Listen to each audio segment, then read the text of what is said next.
नमस्कार दोस्तों, चलिए आज हम दृष्टि के सामान्य ज्ञान से मध्यकालीन इतिहास देख लेते हैं।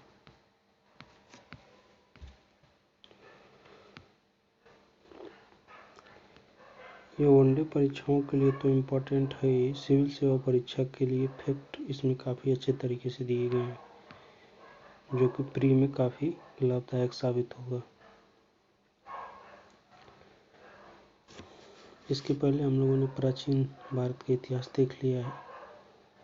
अब मध्यकालीन का स्टार्ट करते हैं, जहाँ से प्राचीन काल खत्म हुआ था, वहीं से पाल वंश।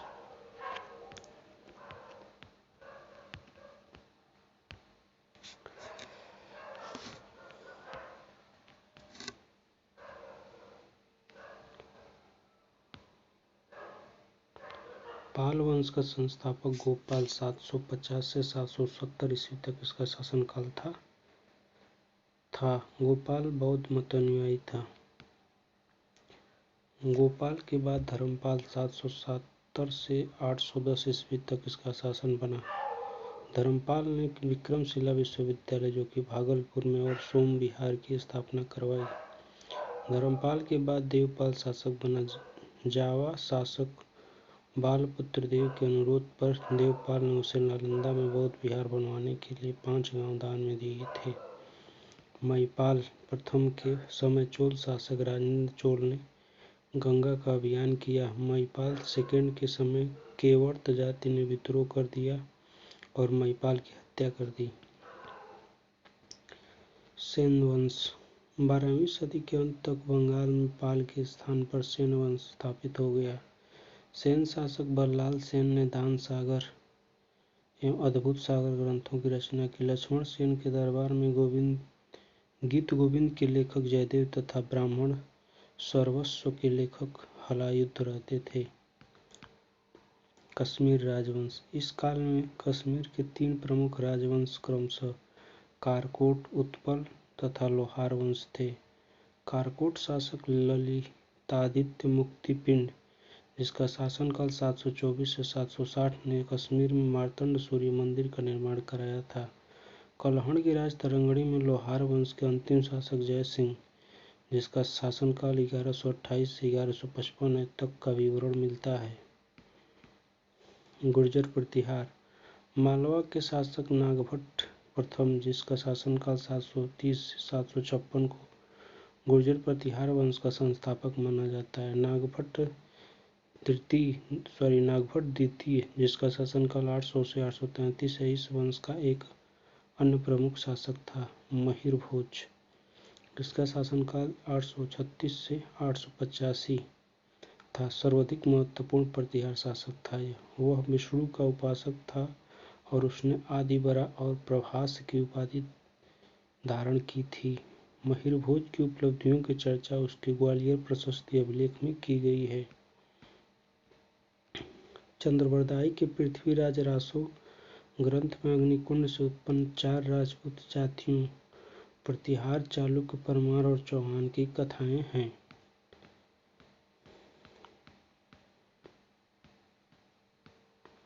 जेजाक भुक्ति जो कि बुंदेलखंड में थी, में 9वीं सदी में बुंदेलखंड को जेजाक भुक्ति कहा जाता था मध्यकाल में। तो जेजाक भुक्ति में 9वीं सदी में चंदेल वंश स्थापित हुआ।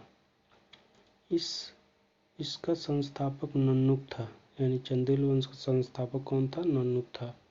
इसकी राजधानी खजुराहो थी। चंदेल शासक धंग ने जल समाधि ले ली थी। चंदेल शासक विद्याधर ने महमूद गजनवी के आक्रमण का सफलतापूर्वक प्रतिरोध किया। प्रसिद्ध सेनापति अल्लाउद्दौला चंदेल शासक परमारदेव के दरबार में रहते थे। पृथ्वीराज चौहान से युद्ध करते हुए वीरगति को प्राप्त हुए अल्लाउद्दौला जगनिक के आल्हा खंड के नायक थे।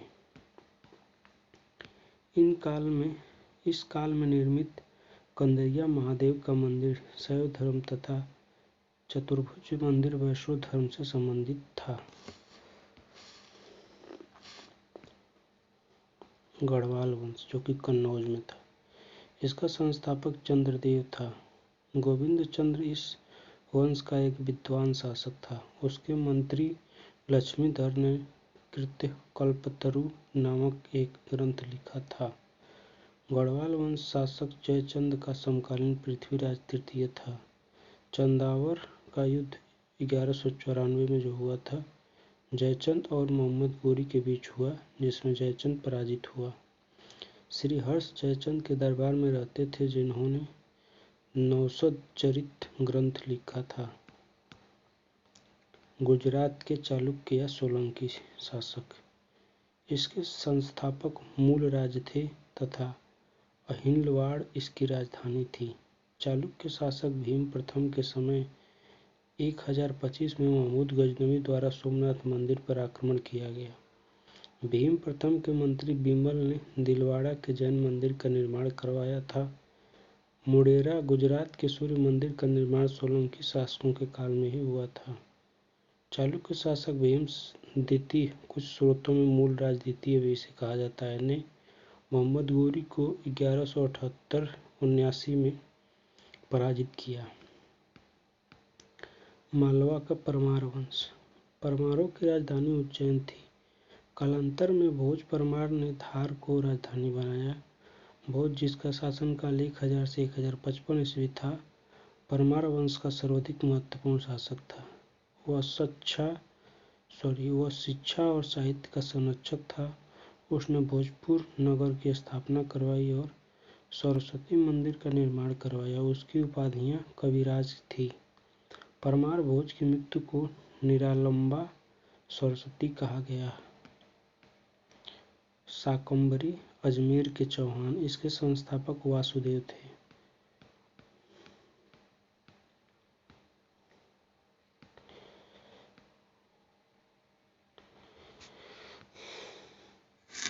यजराज ने अजमेर नगर की स्थापना की। चौहान शासक बिसल देव, जिन्हें विग्रहराज चतुर्थ भी कहा जाता है, ने हरिकेल नामक संस्कृत नाटक की रचना की। पृथ्वीराज तृतीय सर्वाधिक महत्वपूर्ण तथा अंतिम चौहान शासक था। इन्हें राय पिथौरा कहा जाता था। तराइन के प्रथम युद्ध, जो कि 1191 में हुआ था, उसने मोहम्मद गोरी को पराजित किया। तराइन के दूसरे युद्ध, जो कि 1192 में हुआ था, इसमें पृथ्वीराज को गोरी ने पराजित किया। पृथ्वीराज तृतीय के दरबार में जयानक और चंद्रवरदाई रहते थे, जिन्होंने क्रमशः पृथ्वीराज विजय तथा पृथ्वीराज रासो की रचना की। दिल्ली के तोमर। 736 ईस्वी में आनंदपाल ने दिल्ली में तोमर वंश की स्थापना की। राष्ट्रकूट चालुक्यों के सामंत थे। राष्ट्रकूट वंश की स्थापना दंतीदुर्ग ने की। राष्ट्रकूटों की राजधानी मान्यखेत, गुलबर्गा, कर्नाटक थी। दंतीदुर्ग ने मालवा का अभियान किया और हिरण्यगर्भ दान यज्ञ किया, जिसमें प्रतिहारों ने द्वारपाल की भूमिका निभाई। एलोरा के कैलाश मंदिर का निर्माण कृष्ण प्रथम ने करवाया था। ध्रुवीय त्रिपक्षीय संघर्ष में भागीदारी करने वाला प्रथम राष्ट्रकूट शासक था। ध्रुव जो था, त्रिपक्षीय संघर्ष में भागीदारी करने वाला प्रथम राष्ट्रकूट शासक था। अमोघ वर्ष ने कविराज मार्ग ग्रंथ की रचना कन्नड़ भाषा में की। इंद्र तृतीय के समय अल मसूदी भारत आया। तकोल्लम की लड़ाई में, जो कि 949 ईस्वी में हुई थी, राष्ट्रकूट शासक कृष्ण तृतीय और चोल शासक परांतक प्रथम ने भाग लिया, जिसमें चोल शासक पराजित हुआ। पुन्न कृष्ण तृतीय के दरबार में रहते थे, जिन्होंने शांति पुराण की रचना की। राष्ट्रकूट राजा कर्क द्वितीय को तैलव द्वितीय ने पराजित किया और उत्तरवर्ती चालुक्यों की स्थापना की। उत्तरवर्ती चालुक्य यानी कल्याणी के चालुक्य।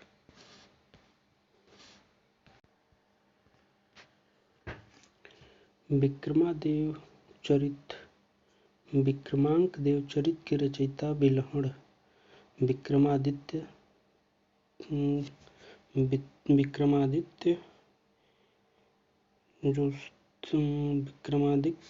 जो सिक्स थे, के दरबारी कवि थे।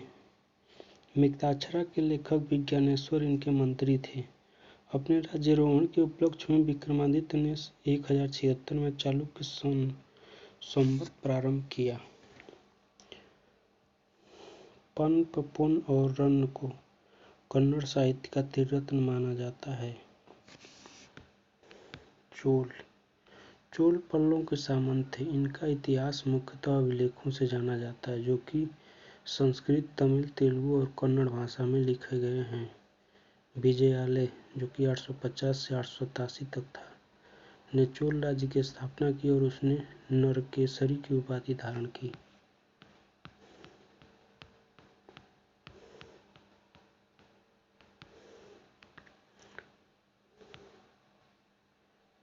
चोलों की प्रारंभिक राजधानी तंजौर या तंजावुर थी।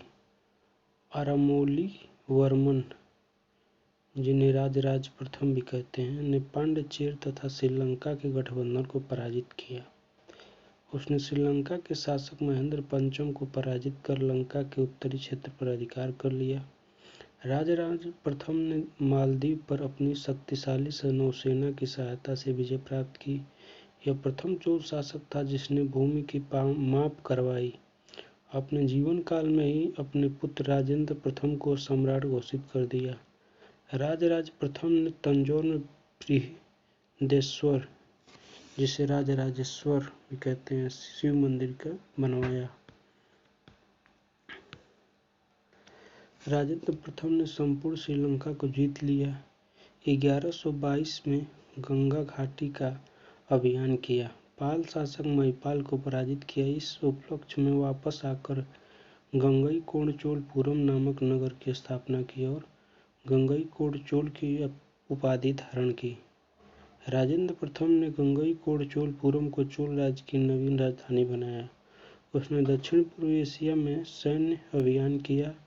उसने शैलेंद्र शासक श्री संग्राम विजय तुंग को पराजित करके कटाहा, जिसे कड़ारम कहते हैं, पर अधिकार कर लिया और कणारकोण की उपाधि ली। इस राज्य के अंतर्गत मलय, जावा, सुमात्रा आदि द्वीप थे। कुलोत्तुंग प्रथम चोल चालुक्य रक्त मिश्रण था। उसने भूमि की 2 बार माप करवाई। कुलोत्तुंग द्वितीय ने चिदम्बरम मंदिर में स्थित गोविंद राज, जो कि विष्णु की मूर्ति, को समुद्र में फेंकवा दिया। कालांतर में रामानुजाचार्य ने उस मूर्ति का पुनरुद्धार किया और उसे तिरुपति के मंदिर में प्रतिष्ठित किया। राजेंद्र तृतीय चोल वंश का अंतिम शासक था। शासन प्रबंधन। चोल प्रशासन में उच्च श्रेणी के अधिकारी को पेरुंदनम तथा निम्न श्रेणी के अधिकारी को सिरुंदनम कहा जाता था। साम्राज्य का विभाजन प्रांतों में होता था। प्रांतों को मंडलम कहा जाता था, जिन पर राज परिवार के लोग नियुक्त होते थे। मंडलम वालनाडु कोट्टम में विभाजित था। कोट्टम नाडु या जिले में विभाजित था। जिला कुर्रम में विभाजित था, जिसे गांव या समूह भी कहते थे, और कुर्रम जो है ग्राम में विभाजित था। ग्राम सबसे छोटी इकाई थी प्रशासन की। स्थानीय स्वतंत्र शासन। चोल शासन की उल्लेखनीय विशेषता उन ग्रामीण स्वशासन थी। चोल शासन की उल्लेखनीय विशेषता उनका ग्रामीण स्वशासन थी। ग्रामों में मुख्यतः 2 प्रकार की संस्थाएं कार्यरत थीं। उर, यह सामान्य गांवों में कार्यरत संस्था थी। उर की बैठक में सभी ग्रामवासी भाग लेते थे। सभा या महासभा दूसरी थी। यह अग्रहार यानी ब्राह्मणों को दान में दिए गए ग्रामों में होती थी। इनके सदस्य को पेरुमक्कल कहा जाता था। सभा अपनी समितियों के माध्यम से कार्य करती थी, जिसे वरीयम कहते थे। समितियों के सदस्य का चुनाव लॉटरी पद्धति से किया जाता था। कुछ प्रमुख समितियां निम्न प्रकार थीं।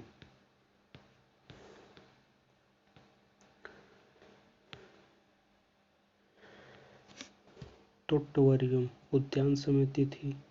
एरिवारियम तालाब समिति थी। पोन्नवरियम स्वर्ण समिति थी। सभा या महासभा की कार्य प्रणाली के संबंध में पर्याप्त विवरण हमें परांतक प्रथम के उत्तर मेरूर अभिलेख से प्राप्त होती है। चोलकालीन अर्थव्यवस्था।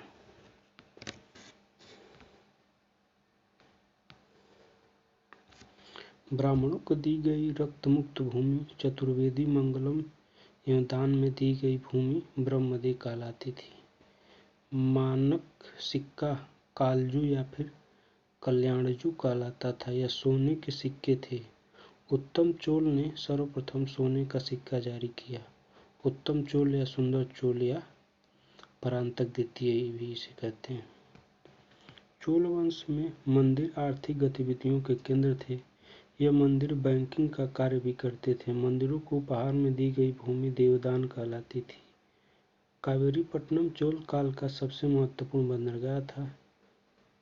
मणिग्रामम, नानादेशी इत्यादि व्यापारियों के संघ थे। नानादेशी अपने उद्यम के लिए पूरे विश्व में विख्यात थे। संस्कृति। चोल राजाओं के समय तमिल प्रदेश में शैव एवं वैष्णव धर्मों का बोलबाला रहा। विष्णु के उपासक को अलवार तथा शिव के उपासक को नयनार संत कहा जाता था। कुलोत्तुंग प्रथम का राजकवि जयगोदर एक प्रसिद्ध तमिल कवि था। उसने कलिंग तुपर्णी की रचना की। कंबन, ओट्टुकुट्टन और पुंगलेदी तमिल साहित्य के विद्वान थे। पारसी ब्राउन ने तंजौर के बृहदेश्वर मंदिर के विमान को भारतीय वास्तुकला का चरमोत्कर्ष माना है। समकालीन अन्य राज्य। मदुरै के पांड्य। मारवर्मन सुंदर पांड्य के अधीन पांड्य सत्ता का उत्कर्ष हुआ। मारवर्मन कुलशेखर वर्मन एक प्रमुख शासक था। द्वार समुद्र के होयसल। होयसल वंश का संस्थापक विष्णुवर्धन था। इसने द्वार समुद्र को अपनी राजधानी बनाया था। देवगिरी के समान यह भी यादव कुल से संबंधित था। वीर बल्लाल द्वितीय के समय यह राज्य शक्तिशाली हुआ। द्वार समुद्र का आधुनिक नाम हैलेविड है। वारंगल का काकतीय वंश। संस्थापक इसका है वेद प्रथम। इसी वंश की शासिका रुद्रमा देवी थी। इस वंश का अंतिम शासक प्रतापरुद्र था, जिसका शासनकाल 1295 से 1323 था।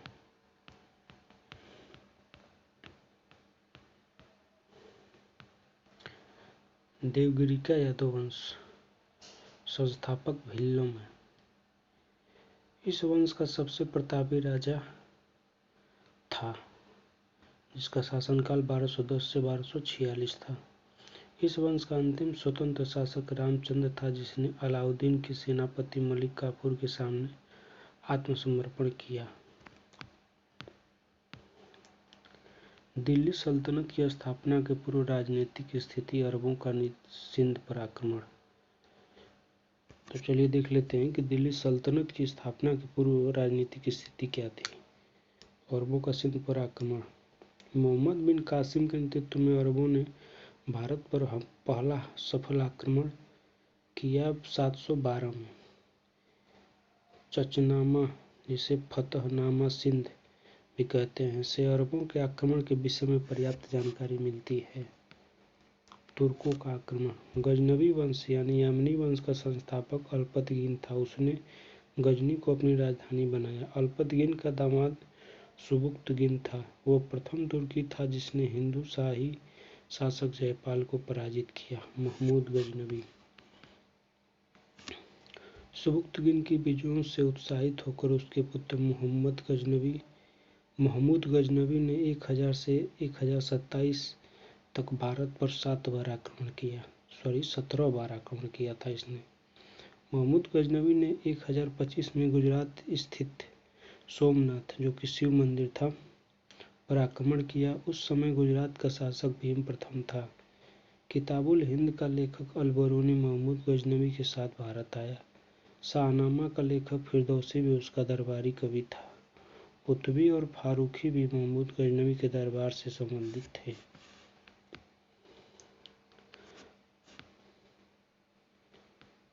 महमूद गजनवी ने एक तरफ संस्कृत मुद्रा लेखक लेख तथा दूसरी तरफ अरबी मुद्रा लेख के साथ चांदी के सिक्के निर्गत किए।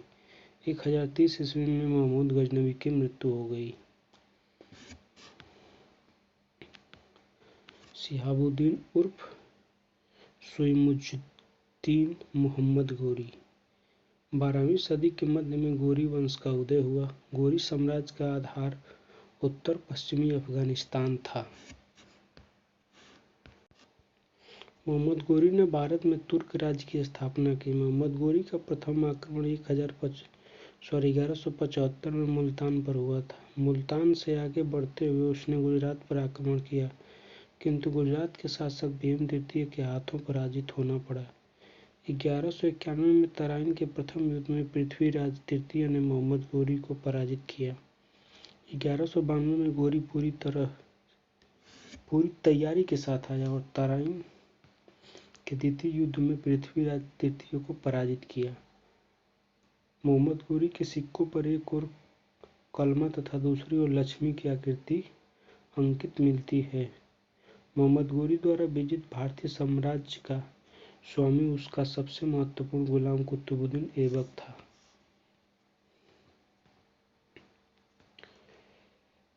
दिल्ली सल्तनत के विभिन्न राजवंश। गुलाम वंश, जो कि 1206 से 1290 तक रहा। 1206 से 1290 के मध्य दिल्ली सल्तनत के सुल्तान गुलाम वंश या मामलुक वंश के सुल्तानों के नाम से विख्यात है। गुलाम वंश को ही ममलुक वंश भी कहते हैं। कुतुबुद्दीन ऐबक 1206 से 1210।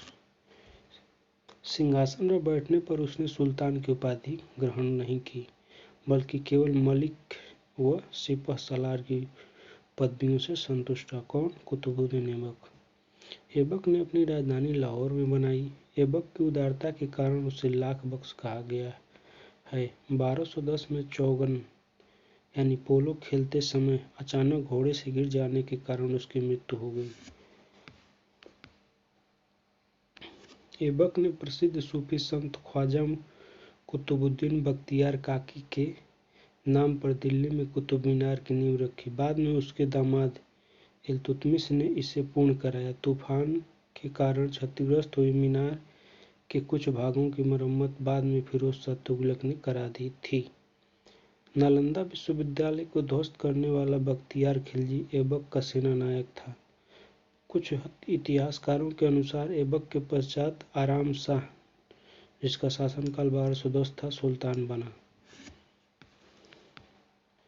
इल्तुतमिश 1210 से 1236। इल्तुतमिश ही दिल्ली सल्तनत का वास्तविक संस्थापक था। वस्तुतः दिल्ली का पहला सुल्तान इल्तुतमिश था, क्योंकि 1229 में उसे बगदाद के अब्बासी खलीफा से मान्यता प्राप्त हुई, जिससे सुल्तान के रूप में उसकी स्वतंत्र स्थिति एवं दिल्ली सल्तनत को औपचारिक मान्यता प्राप्त हुई। इल्तुतमिश ने राजधानी लाहौर से दिल्ली स्थानांतरित की। तराइन की तीसरी लड़ाई, जो कि 1215 में हुई थी, इल्तुतमिश और यल्दौज के बीच हुई, जिसमें यल्दौज पराजित हुआ। इल्तुतमिश ने तुर्क के चहलगानी यानी 40 दल नामक संगठन की स्थापना की, जिसमें उसके विश्वसनीय लोग थे। उसने एकता व्यवस्था को संगठित रूप दिया, प्रारंभ जिसका गोरी ने किया था। मुद्रा व्यवस्था में सुधार करते हुए चांदी का टका एवं तांबे का जितल चलाया। शुद्ध अरबी प्रकार के सिक्के चलाए। दरबार में न्याय का घंटा लगवाया। रजिया को अपना उत्तराधिकारी नियुक्त किया था। चंगेज खान से बचने के लिए इल्तुतमिश ने ख्वारिज्म के शासक जलालुद्दीन मकबरनी को अपने यहाँ शरण नहीं दी। इल्तुतमिश को गुलामों का गुलाम कहा गया है। रुकनुद्दीन फिरोज 1236। रुकनुद्दीन फिरोज के काल में उसकी मां शाह तुर्कान के हाथों में सारी सत्ता थी, जो बहुत क्रूर थी।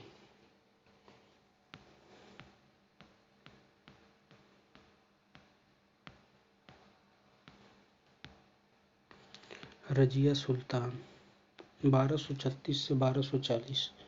रुकनुद्दीन फिरोज के विरुद्ध जनता एवं कुछ अमीरों का समर्थन पाकर रजिया गद्दी हासिल करने में कामयाब रही। रजिया बेगम प्रथम मुस्लिम महिला थी जिसने शासन की बागडोर संभाली। अबिसिनियाई गुलाम याकूत को अमीर आखुर के पद पर नियुक्त किया। रजिया ने तबरहिंद भटिंडा के इक़्तिदार अल्तुनिया से विवाह किया। अक्टूबर 1210 में कैथल में रजिया की डाकुओं द्वारा हत्या कर दी गई। बहराम शाह 1240 से 42। बहराम शाह के काल में नायब-ए-मलिकात का पद पहली बार लाया गया। इस पद पर इख्तियारुद्दीन ऐतगिन सर्वप्रथम बैठा। 1241 में पहली बार दिल्ली सल्तनत को मुगलों का आक्रमण झेलना पड़ा। 1241 में पहली बार दिल्ली सल्तनत को मंगोलों का आक्रमण झेलना पड़ा। 1242 में बहराम शाह की मृत्यु के पश्चात अलाउद्दीन महमूद शाह शासक बना, जिसका शासनकाल 1242 से 1246 तक था। नसरुद्दीन महमूद, इसका शासनकाल 1246 से 65 तक था। बलबन की सहायता से नसरुद्दीन महमूद ने गद्दी प्राप्त की। यह बलबन का दामाद था। बलबन नायब-ए-मलिकात के पद पर नियुक्त हुआ था। बलबन 1266 से 86।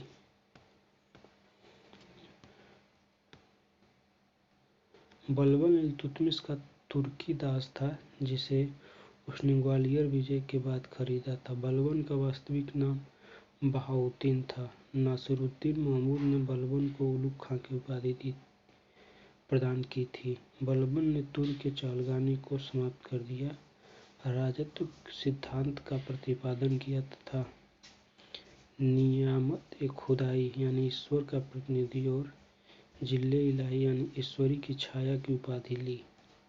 दरबार में सिजदा एवं पैबोस यानी कदम चूमना जैसी ईरानी पद्धति को लागू किया। नौरोज उत्सव को आरंभ कराया। रक्त की शुद्धता पर बल दिया। बलबन ने अपने को ईरान के पौराणिक योद्धा अफरासियाब के वंश से जोड़ता था। बलबन ने स्वयं बंगाल का अभियान किया जो उसका प्रथम और आखिरी अभियान था। बलबन ने एक सैन्य विभाग, दीवान-ए-अर्ज तथा गुप्तचर विभाग की स्थापना की।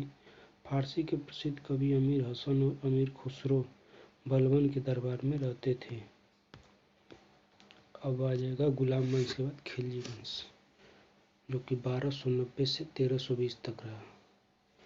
खिलजी वंश की स्थापना खिलजी क्रांति के नाम से प्रसिद्ध है, क्योंकि इसके द्वारा तुर्की अमीर वर्ग का सत्ता पर एकाधिकार और तुर्की लोगों की जातीय तानाशाही खत्म हो गई। खिलजी वंश ने सबसे कम समय तक शासन किया था, यानी दिल्ली सल्तनत के अंतर्गत खिलजी वंश ने सबसे कम समय तक शासन किया था।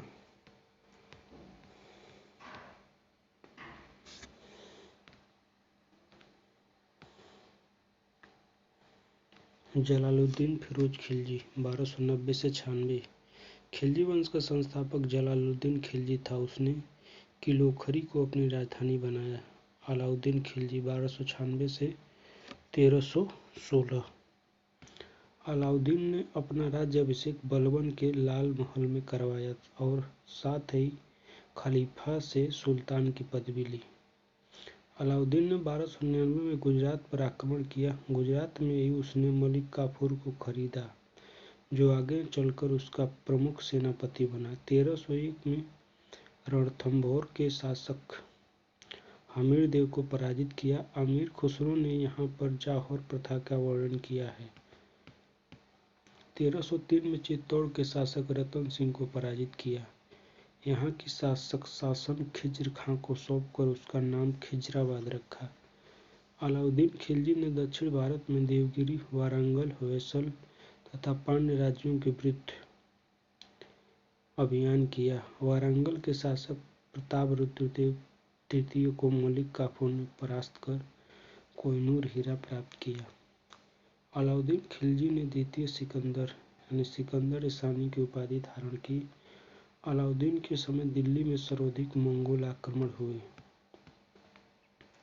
अलाउद्दीन ने मंगोल आक्रमण से बचने के लिए 1304 में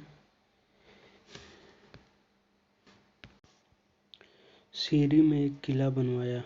1304 में अलाउद्दीन खिलजी दिल्ली सल्तनत का पहला शासक था जिसने भूमि की पैमाइश, जिसे मसाहत कहते हैं, करवाई। भू राजस्व कुल उत्पाद का 50% लगाया।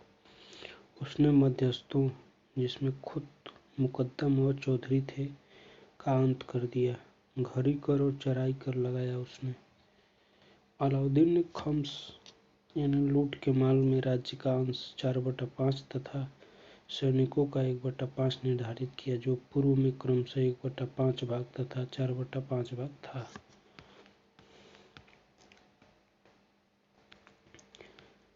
दीवान ने मुस्तखराज विभाग की स्थापना की, जो भू राजस्व की बकायत राशि को वसूलता था। सैनिक आवश्यकताओं की पूर्ति के लिए अलाउद्दीन खिलजी ने बाजार नियंत्रण नीति लाई ताकि सैनिकों को सस्ते मूल्य पर आवश्यक वस्तुएं प्राप्त हो सके। इस नीति के सफल संचालन के लिए अलाउद्दीन ने एक नए विभाग दीवान रियासत का गठन किया तथा मलिक याकूब को इसका प्रमुख बनाया। इस विभाग के अधीन प्रत्येक बाजार के लिए अधीक्षक नियुक्त किए, जिन्हें सह-मंडी कहा जाता था। बाजार की गतिविधियों तथा साहना यानी बाजार अधिकारियों पर निगरानी रखने के लिए बरीद, मुन्हियान तथा गुप्तचर नियुक्त किए गए। अमीर खुसरो की खजाइन उल फुतूह इब्न बतूता की रहेला तथा इसामी की फुतुहत उस सलातीन से बाजार नियंत्रण नीति की जानकारी प्राप्त होती है।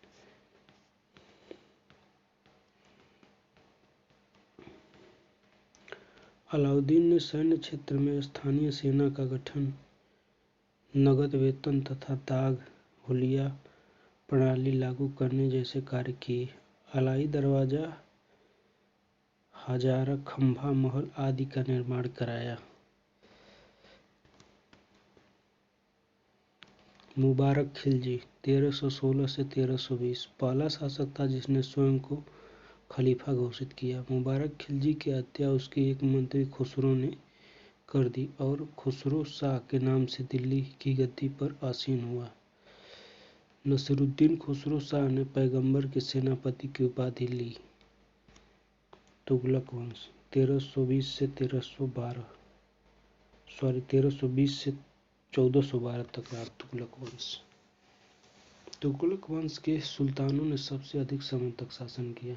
गयासुद्दीन तुगलक 1320 से 1325।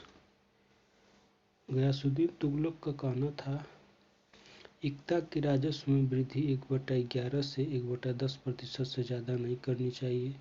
नहरों से सिंचाई प्रारंभ करने वाला यह प्रथम सुल्तान था। वो प्रथम सुल्तान था जिसने डाक व्यवस्था प्रारंभ की। बंगाल विजय 1324 की उपलब्धियों में उसने स्वागत के लिए उसके बेटे जौना खां ने अहमद एयाज के नेतृत्व में एक लकड़ी का मकान बनवाया, जिसमें दबकर गयासुद्दीन तुगलक की मृत्यु हो गई। मोहम्मद बिन तुगलक 1325 से 1351। जौना खां मोहम्मद बिन तुगलक के नाम से शासक बना।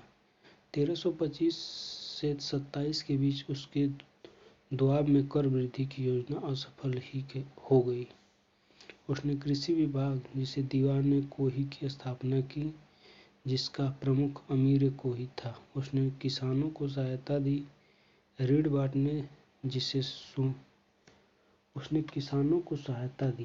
ऋण बांटने बांटे जिसे सोनधर या फिर तकावी कहा गया। 1326-27 में उसने राजधानी को दिल्ली से देवगिरी दौलताबाद स्थानांतरित किया। कुछ वर्षों बाद पुनः दिल्ली वापस ले गया। मोहम्मद बिन तुगलक ने वैश्विक स्तर पर चांदी के सिक्के की कमी को देखते हुए 1329-30 में सांकेतिक मुद्रा, जिसे तांबा या कांसा का जो था जारी की, लेकिन इसकी नकल को रोकने के लिए कोई ठोस कदम नहीं उठाया। अंततः यह प्रयोग असफल रहा। मोहम्मद बिन तुगलक होली में भाग लेने वाला प्रथम सुल्तान था। जैन मत जिन प्रभा सूरी से उसका घनिष्ठ संबंध था। उसने जैन संत जम्बू जी को भूमि अनुदान प्रदान किए। मोहम्मद बिन तुगलक दिल्ली में जहांपनाह नगर की स्थापना की थी। 1351 में ठट्टा यानी सिंध में एक विद्रोह को दबाने के दौरान बीमारी के कारण मोहम्मद बिन तुगलक की मृत्यु हो गई। फिरोज शाह तुगलक 1351 से 1388 तक इसका शासनकाल रहा। दिल्ली सल्तनत में फिरोज शाह तुगलक प्रथम शासक था जिसने 2 बार राज्याभिषेक करवाया।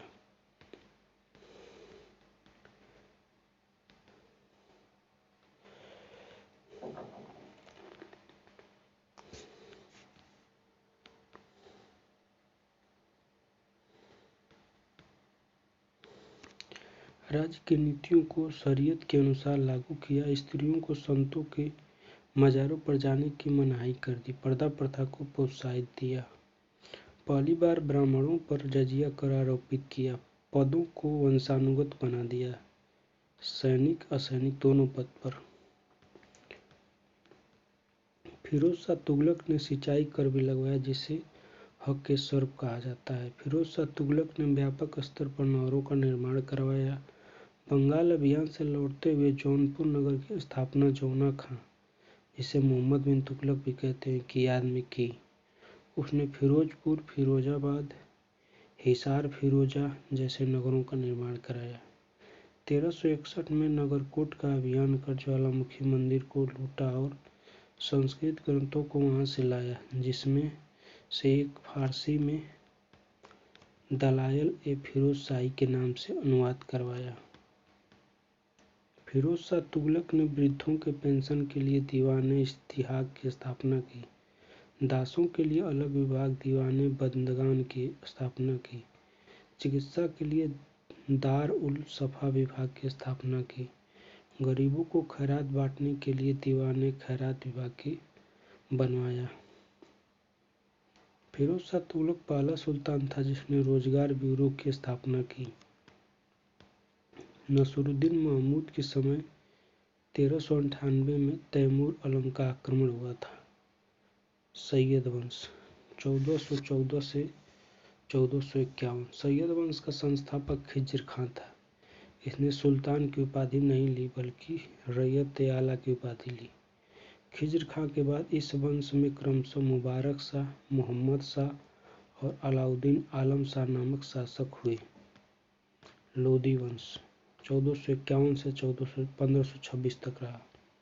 लोदी वंश का संस्थापक बहलोल लोदी, जिसका शासनकाल 1451 से 1489 तक था। बहलोल लोदी का राजत्व सिद्धांत सामंतता पर आधारित था। दिल्ली में प्रथम अफगान राज्य की स्थापना का श्रेय बहलोल लोदी को जाता था। बहलोल अपने सरदारों को मनसद-ए-अली कहकर पुकारता था। सिकंदर लोदी 1489 से 1517। सिकंदर लोदी ने जौनपुर का विलय दिल्ली सल्तनत में किया। आगरा शहर की स्थापना सिकंदर लोदी ने की तथा 1506 में आगरा को राजधानी बनाया। सिकंदर ने भूमि की माप करवाई जिसकी इकाई गजे सिकंदरी थी। उसने मुहर्रम पर ताजिया निकलवाने पर पाबंदी लगवाई। उसने स्त्रियों को संतों के मज़ारों पर जाने की मनाही कर दी। वह गुलरुखी उपनाम से कविताएं लिखता था।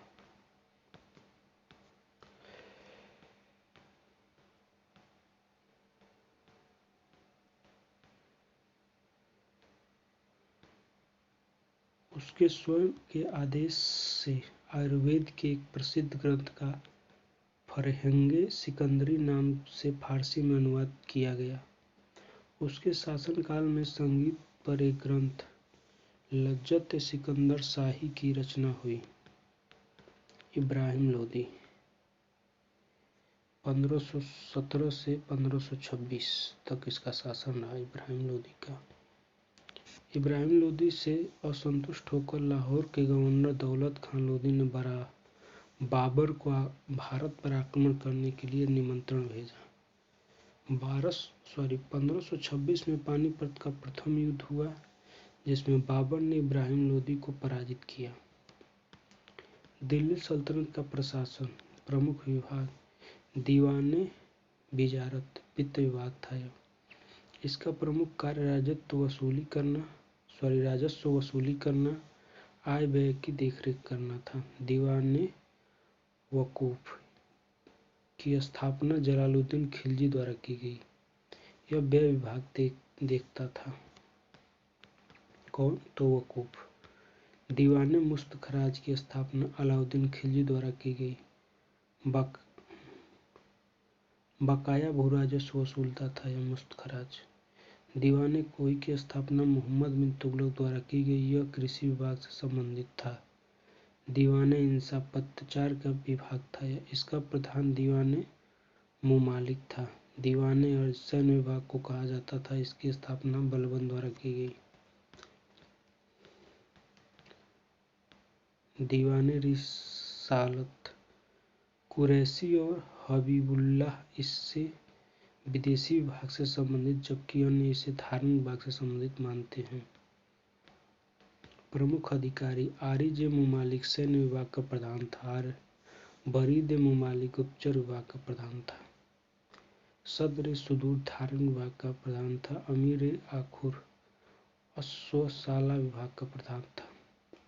सर जानदार सुल्तान के अंगरक्षकों का प्रमुख था। अमीर हाजिब दरबारी शिष्टाचार के नियमों को लागू करने वाला। इक्ता व्यवस्था।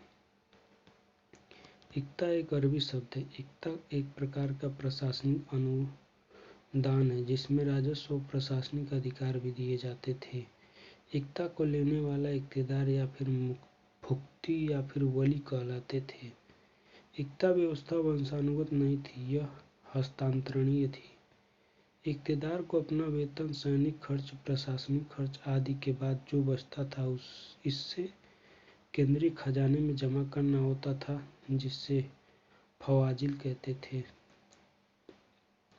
गयासुद्दीन तुगलक ने इक्तेदार की व्यक्तिगत आय यानी वेतन एवं सैनिकों का वेतन अलग कर दिया। फिरोज तुगलक ने इक्तेदारों को वंशानुगत बना दिया।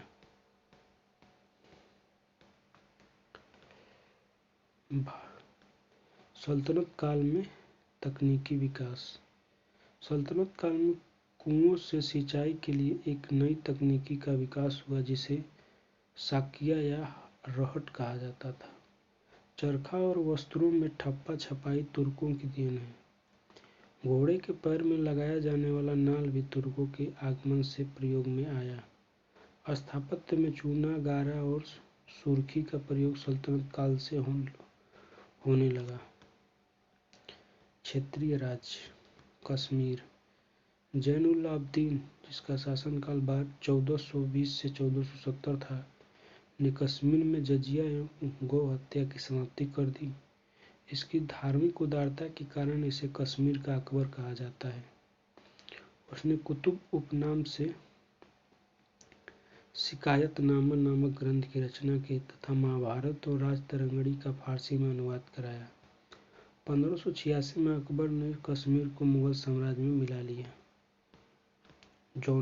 जौनपुर नगर की स्थापना फिरोज शाह तुगलक ने अपने चचेरे भाई जौना खान की स्मृति में किया था।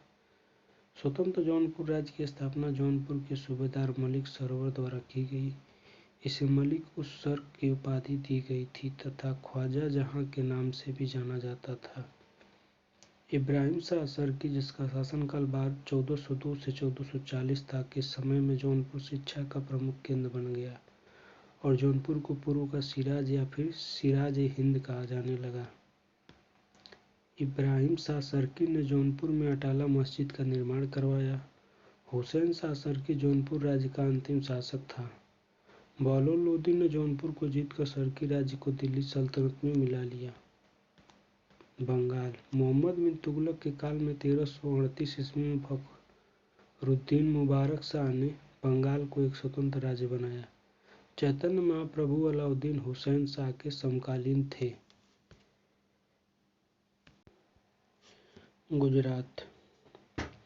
जफर खान, जिसका शासनकाल 1407 था, ने मुजफ्फर शाह की उपाधि के साथ स्वतंत्र राज्य गुजरात की स्थापना की। अहमद शाह 1411 से 1443 ने अहमदाबाद की स्थापना की तथा गुजरात में पहली बार जजिया लगाया। किसने? अहमद शाह ने। गुजरात का सबसे प्रसिद्ध सुल्तान महमूद बेगड़ा था, जिसका शासनकाल था 1459 से 1511। महमूद शाह ने 1531 में मालवा विजय की। 1537 में पुर्तगाली गवर्नर नुन्नू डी कन्ना के द्वारा धोखे से इसकी हत्या कर दी गई।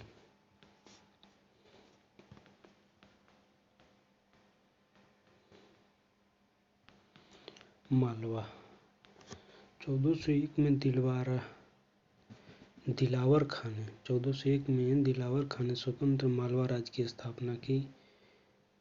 धार को अपनी राजधानी बनाया।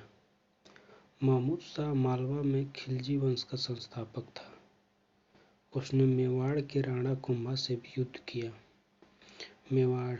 हमीर देव ने चित्तौड़ पर अधिकार कर 1314 ईस्वी में यहाँ सिसोदिया वंश की नींव डाली थी या फिर स्थापना की थी। राणा कुंभा ने चित्तौड़ में कीर्ति स्तंभ की स्थापना करवाई। राणा सांगा ने 1518 में घटौली यानी खतौली के युद्ध में इब्राहिम लोदी को हराया था। विजयनगर साम्राज्य। विजयनगर साम्राज्य की स्थापना 1336 में हरिहर और बुक्का ने की। इसकी आरंभिक राजधानी हम्पी थी। यहाँ विभिन्न राजवंशों ने शासन किया। विभिन्न राजवंश थे: संगम वंश, सलू वंश, तुलु वंश तथा आरवीडु वंश। संगम वंश का काल था 1336 से 1485। सलू वंश का काल था 1485 से 1505। तुलु वंश का काल था 1505 से 1565 तथा आरवीडु वंश का काल था 1570 से 17वीं शताब्दी तक। संगम वंश 1336 से 1385। इसकी स्थापना 1336 में हरिहर और बुक्का द्वारा की गई। हरिहर प्रथम ने 1343 में होयसल को अपने राज्य में मिला लिया। हरिहर द्वितीय विजयनगर का प्रथम शासक था, जिसने महाराजाधिराज की उपाधि ली। बुक्का प्रथम ने वेद मार्ग प्रतिष्ठापक की उपाधि धारण की। देवराय प्रथम ने तुंगभद्रा और हरिद्रा नदी पर बांध बनाकर नहरों निकलवाई। देवराय द्वितीय के समय में सर्वप्रथम मुसलमानों की भर्ती सेना में की गई थी। उसने संस्कृत ग्रंथ महानाटक, सुधानिधि एवं ब्रह्मसूत्र पर भाष्य लिखा।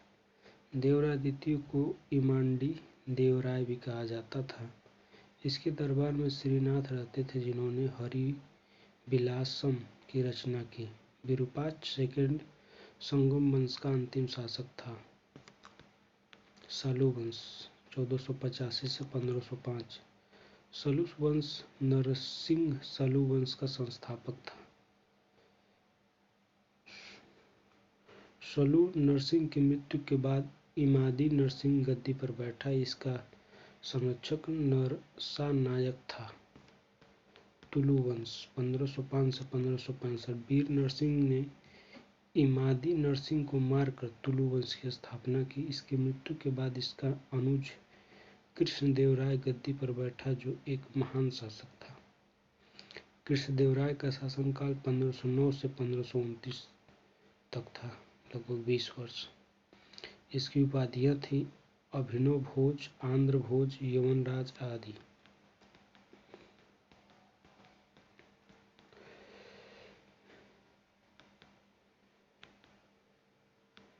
कृष्णदेवराय ने जम्बवंती, कल्याणम संस्कृत, अमुक्तमाल्यदा तेलुगु तथा उषा पारिणीय नामक नाटक लिखा।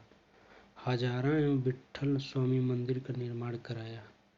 अष्टदिग्गज तेलुगु के 8 विद्वान जिन्हें कहते हैं इसके दरबार में थे, जिसमें सर्वश्रेष्ठ तेलुगु कवि पोद्दार थे, जिन्हें तेलुगु कविता का पितामह कहा गया है।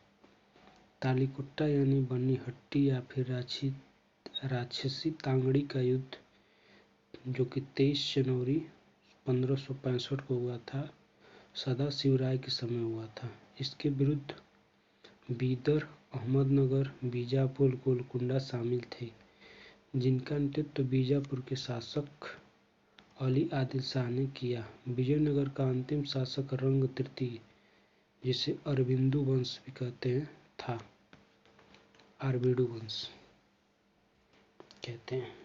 यात्री देश शासक निकोली कोंटी यात्री था, इटली का, जो कि देवराय प्रथम के शासनकाल में आया था। अब्दुल रज्जाक यात्री था, फारस का, जो कि देवराय द्वितीय के शासनकाल में आया था। नूनीज पुर्तगाल का था, यशुत राय के शासनकाल में आया था। डोमिंग पायस ये भी पुर्तगाली था, कृष्णदेवराय के शासनकाल में आया था। बारबोसा ये भी पुर्तगाली था, कृष्णदेवराय के शासनकाल में ये भी आया था।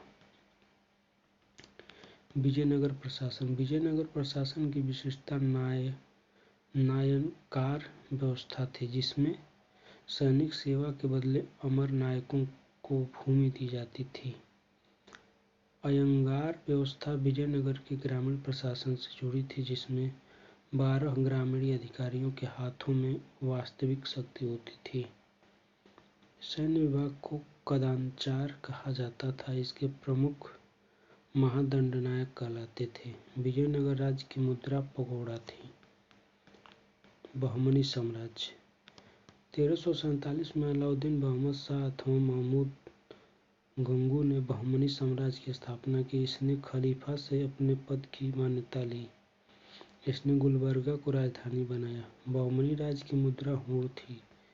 1470 में रूसी यात्री निक्तन बहमनी साम्राज्य की यात्रा पर आया था। इस समय मोहम्मद तृतीय का शासन था। कलीमुल्लाह बहमनी साम्राज्य का अंतिम शासक था। उसकी मृत्यु के बाद बहमनी साम्राज्य 5 स्वतंत्र राज्यों में बट गया। ये 5 राज्य थे। राज्य वंश संस्थापक अहमदनगर निजामशाही था। यहाँ निजामशाही वंश था। मलिक अहमद ने इसकी स्थापना की थी। किसकी? अहमदनगर की। बीजापुर, यहाँ आदिल शाही वंश था। यूसुफ आदिल शाह ने इसकी स्थापना की थी। बरार, यहाँ इमाद शाही वंश था। फतेहुल्लाह इमाद शाह ने इसकी स्थापना की थी। बीदर, यहाँ बरीद शाही वंश था। इसकी स्थापना अमीर अली बरीद ने की थी। गोलकुंडा, यहाँ कुतुबशाही वंश था। कुली कुतुब शाह ने इसकी स्थापना की थी।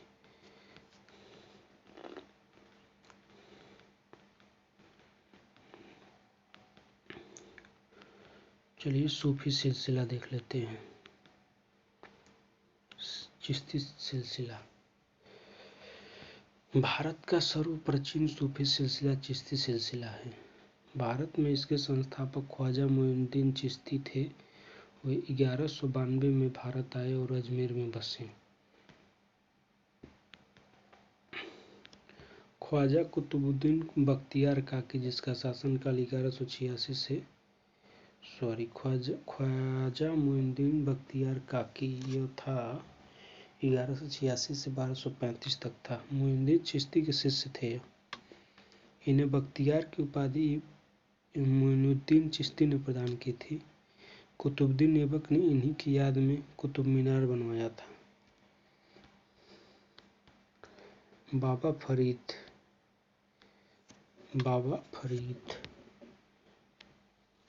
जिन्हें फखरुद्दीन गज शंकर कहते हैं, काकी के शिष्य थे। हांसी तथा अजोधन को सब अपना केंद्र बनाया था। किसने? काकी बाबा फरीद ने। किसको? हंसी तथा अजोधन को अपना केंद्र बनाया था। गुरु ग्रंथ साहिब में इनके उपदेश संकलित हैं। इन्हें पाक पाटन पंजाब में दफनाया गया है। निजामुद्दीन औलिया, यह 1236 से 1325 तक रहा। काफी लंबा जी गया यार। बाबा फरीद के शिष्य थे बदायूं में जन्म हुआ था इनका। दिल्ली के 7 सुल्तानों का कार्यकाल देखा था इन्होंने। इन्हें महमूद-ए-इलाही और सुल्तान-उल-औलिया की उपाधि मिली थी। अमीर खुसरो इनके शिष्य थे। निजामुद्दीन औलिया ने अमीर खुसरो को तुर्केल्लाह की उपाधि दी। इनका मकबरा दिल्ली में है। नसीरुद्दीन चिराग दिल्ली, इनका जन्म अयोध्या में हुआ था। इनके प्रचार प्रसार का केंद्र दिल्ली था। गयसुद्दराज इनके शिष्य थे जिनको बदनवाज की उपाधि मिली थी। सुहरवर्दी सिलसिला। सुहरवर्दी सूफी संत सदा जीवन नहीं बिताते थे, यह राजकीय पद भी धारण करते थे। सुहरवर्दी सिलसिला उच्च वर्गों में लोकप्रिय था। इसके संस्थापक भारत में बहाउद्दीन जकरिया थे तथा उनका क्षेत्र सिंध और मुल्तान था। आगे सुहरवर्दी 2 भागों में बट गया, फिरदौसी जिसका संस्थापक शेख बहरुद्दीन तथा सत्तारी जिसका संस्थापक अब्दुल सत्तार था। शरफुद्दीन याहया मनेरी फिरदौसी सिलसिले के सबसे प्रसिद्ध संत थे। सत्तारी युग को अपनाने वाली एकमात्र शाखा थी। मोहम्मद गौस इस संप्रदाय के प्रसिद्ध संत थे। कादरिया सिलसिले के संस्थापक अब्दुल कादिर जैलानी थे। इस सिलसिले के प्रमुख संतों में मियां मीर थे। नक्शबंदी सिलसिले के भारत में प्रवर्तक ख्वाजा बांकी बिल्ला थे। शेख अहमद सिरहिंदी इसके एक प्रमुख संत थे।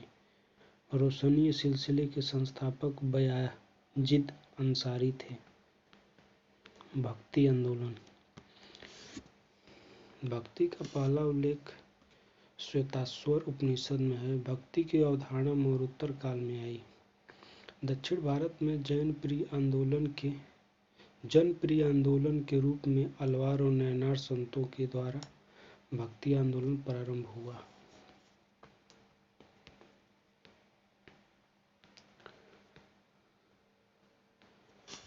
दक्षिण भारत। शंकराचार्य 788 से 820 तक थे।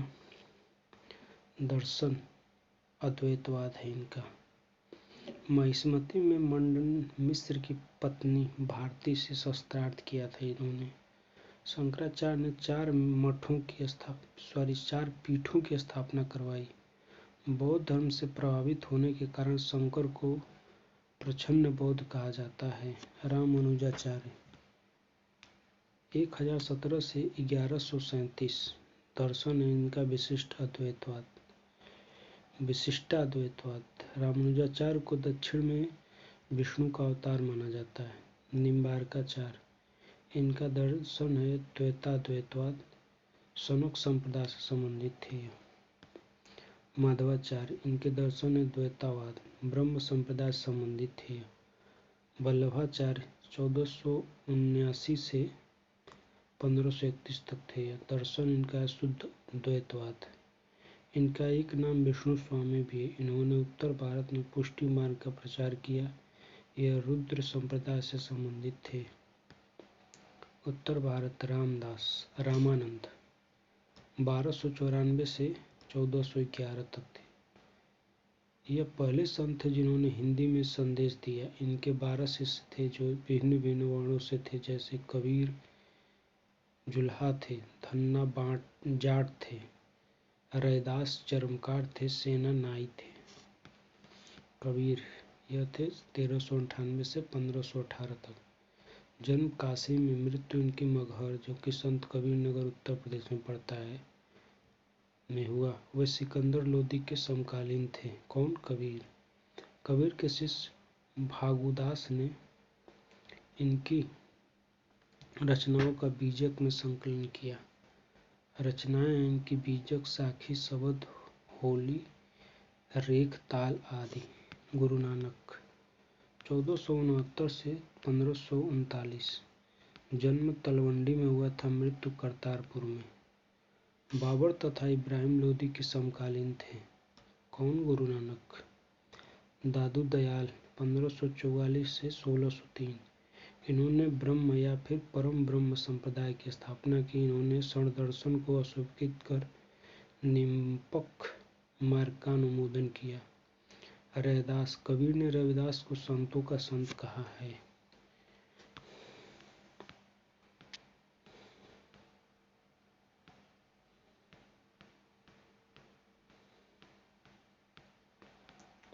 नरसिंह मेहता, गांधी जी के प्रिय भजन वैष्णव जड़ तो तेड़े कहिए जी पीर पराए जाड़े रे के रचयिता नरसिंह मेहता ही थे। इनका कार्य क्षेत्र गुजरात था। सूरदास, अष्टछाप के प्रधान वल्लभाचार्य के शिष्य थे। मीराबाई 1496 से 1546 तक रहीं। रतन सिंह की पुत्री थी। इनका विवाह उदयपुर के सिसोदिया राजकुमार युवराज भोजराज से हुआ था। चैतन्य महाप्रभु 1486 से 1533। संकीर्त प्रणाली चलाई। इन्हें गौरांग महाप्रभु भी कहते थे। शंकरदेव असम में थे। 1449 से 1559। एक शरण संप्रदाय तथा महापुरुषीय संप्रदाय की स्थापना की। क्षत्रिय नृत्य की रचना की। महाराष्ट्र। ज्ञानदेव 1275 से 96। गीता पर महाभाष्य लिखा। शंकर पर टीका लिखा। नामदेव, महाराष्ट्र में नामदेव को बरकरी परंपरा में स्थान दिया जाता है। एकानाथ, वैराग्य का विरोध कर गृहस्थों के लिए भी भक्ति द्वारा मोक्ष प्राप्त का मार्ग प्रशस्त किया। तुकाराम बरकरी संप्रदाय से संबंधित थे। रामदास शिवाजी के समकालीन थे। यह धरकरी संप्रदाय से जुड़े थे। गुरु ग्रंथ साहिब में रामानंद, कबीर, दादू दयाल, नामदेव, रैदास आदि के कुछ गीत शामिल हैं। मुगल काल। बाबर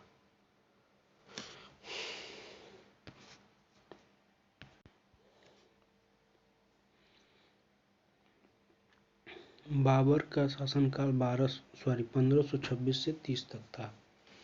बाबर का जन्म 1483 में हुआ था। उसके पिता उमर शेख मिर्जा फरगना के शासक थे। 1494 में बाबर फरगना की गद्दी पर बैठा। 1506-7 में उसने पादशाह की पदवी धारण की। पादशाह की उपाधि धारण की। पंजाब के गवर्नर दौलत खान लोधी ने बाबर को भारत पर आक्रमण करने के लिए निमंत्रण भेजा। पानीपत के प्रथम युद्ध, जो कि 20-21 अप्रैल 1526 में बाबर ने इब्राहिम लोदी को पराजित किया। तो पानीपत के प्रथम युद्ध कब हुआ था? 20 अप्रैल 1526 में। इसमें बाबर ने तुलगुमा युद्ध पद्धति का प्रयोग किया।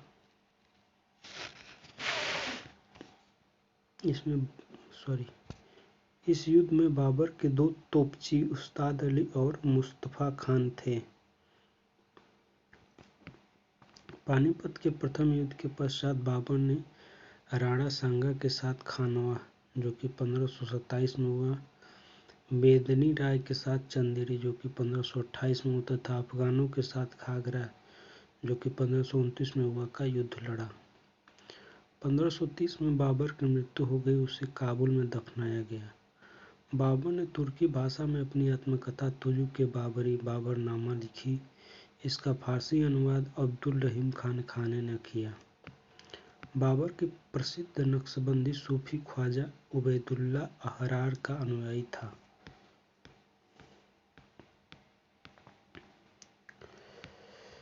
हुमायूं।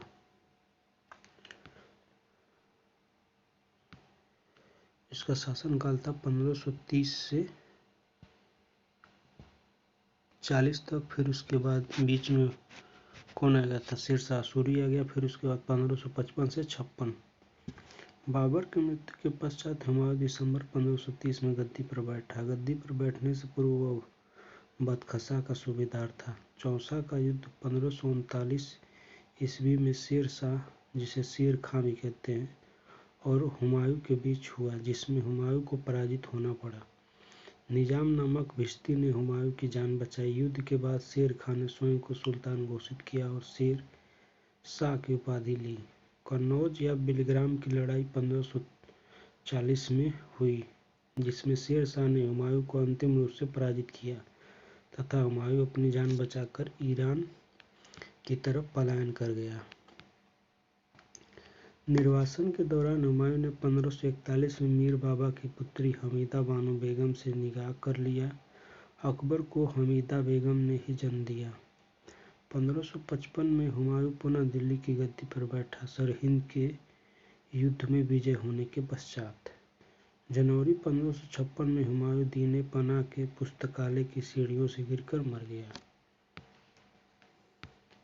शेरशाह सूरी 1540 से 45।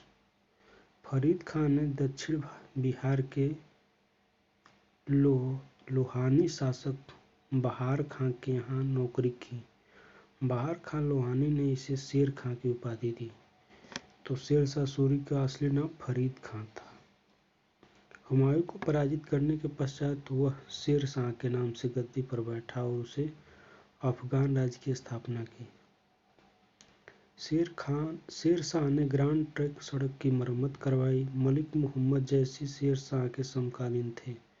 कलिंजर के किले को जीतने के क्रम में उक्का नामक आग्नेयास्त्र चलाते समय मई 1545 में शेर शाह की मृत्यु हो गई। शेर शाह का उत्तराधिकारी उसका पुत्र इस्लाम शाह था। शेर शाह का प्रशासन। शेर शाह ने दाग एवं हुलिया की पद्धति पुनर्जीवित की। उसने किसानों से प्रत्यक्ष संबंध स्थापित किया, किसानों को पट्टा दिया और उनसे कबूलियत लिखवाई। शेर शाह की भूमि माप की पद्धति जब्ती पद्धति कहलाती है।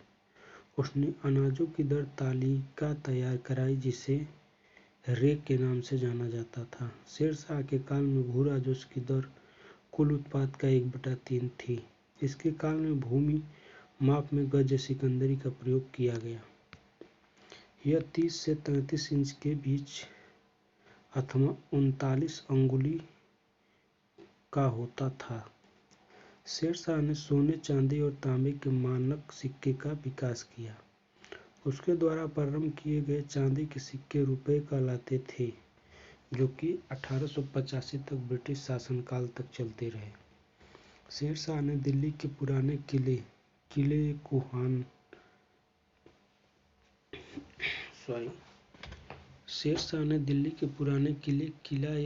कोहना मस्जिद, जो कि दिल्ली में है, रोहतासगढ़ नामक नगर तथा सासाराम में स्वयं के मकबरे का निर्माण करवाया।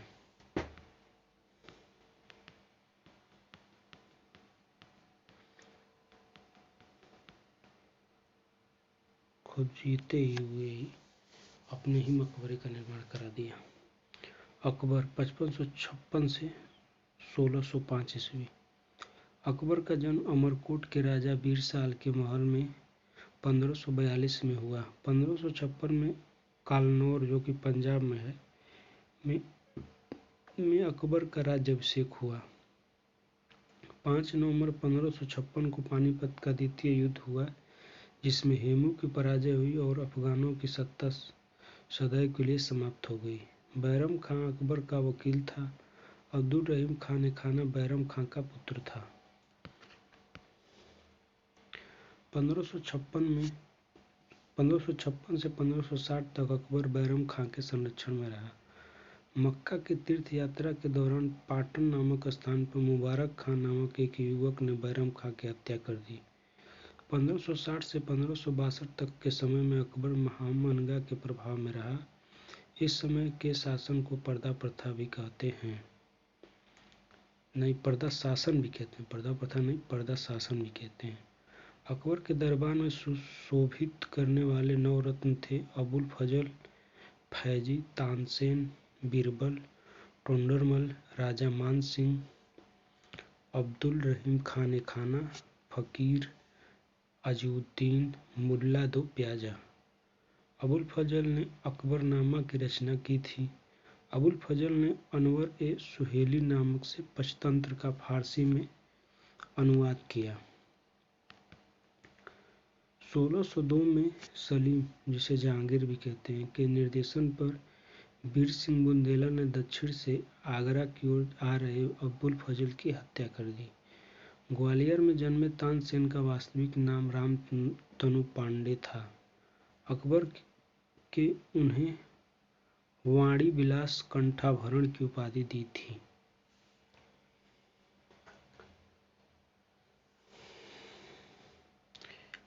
किसको? तो तानसेन को। बीरबल के बचपन का नाम महेश दास था। अकबर द्वारा चलाए गए दीन-ए-इलाही को स्वीकार करने वाला एकमात्र हिंदू बीरबल था। यूसुफ जाइयों के विद्रोह को दबाने के दौरान बीरबल की हत्या हो गई। 1575 में अकबर ने इबादत खाना की स्थापना की। अकबर के दीवान टोडरमल ने 1580 में गौशाला बंदोबस्त लागू किया। अकबर ने 1582 में दीन-ए-इलाही की प्रवर्तन किया। अकबर के दरबार का प्रसिद्ध चित्रकार अब्दुस्समद था। इसे अकबर ने सीरी कलम की उपाधि प्रदान की थी। अकबर ने अनुवाद विभाग की स्थापना की। अब्दुल कादिर बदायूनी के नेतृत्व में एक समूह ने रामायण का फारसी अनुवाद किया था। महाभारत का फारसी अनुवाद रज़्मनामा के नाम से फैजी के नेतृत्व में एक टीम ने किया, जिसमें बदायूनी भी शामिल था। फैजी ने लीलावती, जिसे गण ग्रंथ भी कहते हैं, तथा फैजी ने लीलावती, जिसे गणित ग्रंथ भी कहते हैं, तथा नल दमयंती का फारसी में अनुवाद किया। अकबर के समकालीन प्रसिद्ध सूफी संत शेख सलीम चिश्ती थे। अकबर के महत्वपूर्ण सैन्य अभियान 1562 में अमेर का शासक भारमल स्वेच्छा से अकबर की अधीनता में आ गया। ऐसा करने वाला वो प्रथम राजपूत शासक था। अकबर ने भारमल की बेटी से विवाह किया, जिससे जहांगीर का जन्म हुआ।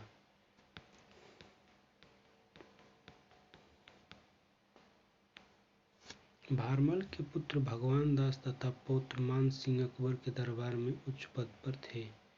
हल्दी घाटी का युद्ध, जो कि 1576 में हुआ था, मेवाड़ के शासक महाराणा प्रताप तथा अकबर के सेनापति मान सिंह के मध्य युद्ध हुआ, जिसमें महाराणा प्रताप की हार हुई। 1601 में अकबर ने दक्षिण में खान देश पर हमला कर आसिरगढ़ के किले को छीन लिया। यह अकबर का अंतिम सैन्य अभियान था। जहांगीर, जिसका शासनकाल 1605 से 1627 रहा। जहांगीर का जन्म अकबर की पटरानी मरियम उज़्ज़मानी से हुआ। इसके बचपन का नाम सलीम था। अकबर प्यार से उसे शेखू बाबू पुकारता था। जहांगीर ने शासन की उदारता तथा न्याय पर काफी बल दिया। इसके लिए उसने आगरा में न्याय का घंटा स्थापित करवाया। अहमदनगर के वजीर मलिक अकबर के विरुद्ध सफलता से खुश होकर जहांगीर ने अपने पुत्र खुर्रम को शाहजहां की उपाधि दी। 1606 में जहांगीर के पुत्र खुसरो ने विद्रोह कर दिया। जहांगीर ने उसे अंधा कर दिया तथा बाद में उसकी हत्या करवा दी। खुसरो के विद्रोह में उसे सहायता देने के कारण जहांगीर ने गुरु अर्जुन देव को भी फांसी दे दी। जहांगीर के समय कंधार मुगलों के हाथ से निकलकर पर्सिया यानी ईरान के हाथ में चला गया।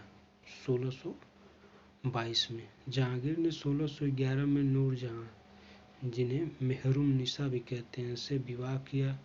नूरजहां मिर्जा गयास बेग की बेटी थी। जहांगीर ने गयास बेग को इत्माद उद्दौला की उपाधि दी थी। नूरजहां की मां असमत बेगम ने गुलाब से इत्र निकालने की विधि खोजी थी। जहांगीर ने अकबर के मकबरे के निकट सिकंदरा में मरियम उज़्ज़मानी का मकबरा बनवाया था। जहांगीर का मकबरा नूरजहां ने बनवाया। यह शाहदरा, जो कि लाहौर में है, में बनवाया है। प्रसिद्ध चित्रकार उस्ताद मंसूर तथा अबुल हसन को जहांगीर ने क्रमशः नादिर उल अस्र तथा नादिर उज़्ज़मा की उपाधि प्रदान की थी। यानी उस्ताद मंसूर को नादिर उल अस्र तथा अबुल हसन को नादिर उज़्ज़मा की उपाधि दी गई। मंसूर ने साइबेरियन सारस का प्रसिद्ध चित्र बनाया था। अशोक के कौशाम्बी स्तंभ जो कि प्रयाग में पड़ता है, पर समुद्रगुप्त की प्रयाग प्रशस्ति तथा जहांगीर का लेख उत्कीर्ण है। जहांगीर ने तंबाकू के सेवन पर प्रतिबंध लगाया था। शाहजहां 1627 से 1658 तक इसका शासनकाल रहा। 1592 में शाहजादा खुर्रम, जिसे शाहजहां भी कहा जाता है, का जन्म हुआ था। इसकी माता मारवाड़ शासक उदय सिंह की पुत्री जगत गोसाई थी। शाहजहां ने अर्जुमंद बानो बेगम के साथ विवाह किया, जिसे उन्होंने मलिक के जमानी की उपाधि दी।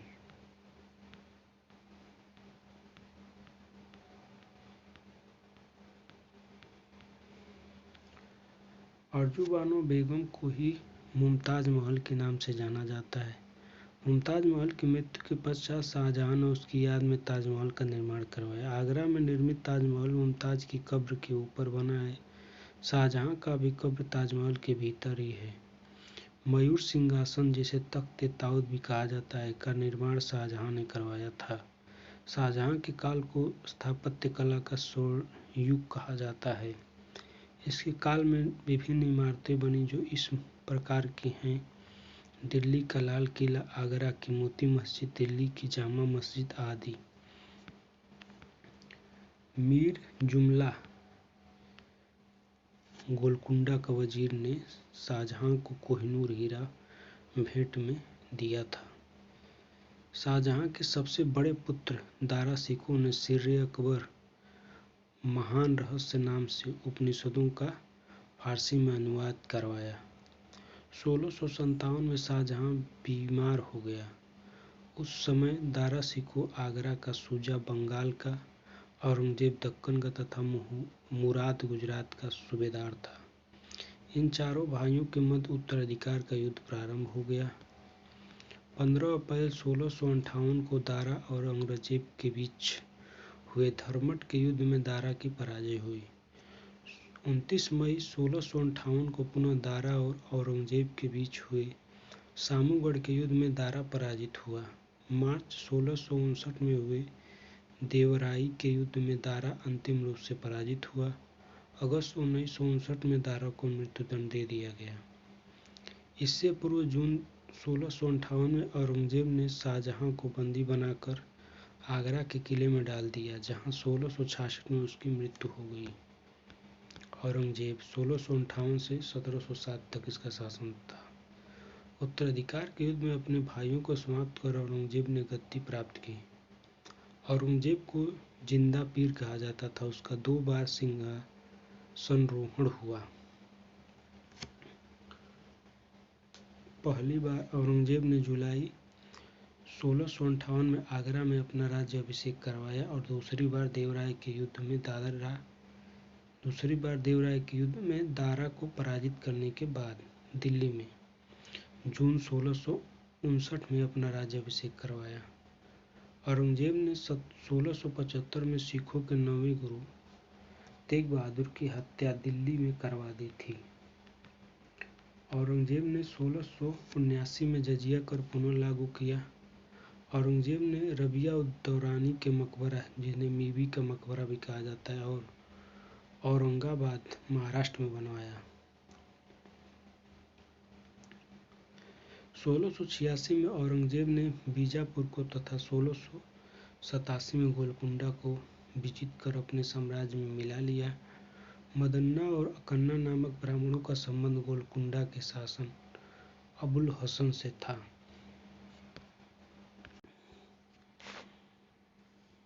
औरंगजेब के समय हिंदू मनसबदारों की संख्या सर्वाधिक थी। औरंगजेब के पुत्र मुहम्मद अकबर ने दुर्गादास राठौर के बाकावे में आकर अपने पिता के खिलाफ विद्रोह किया।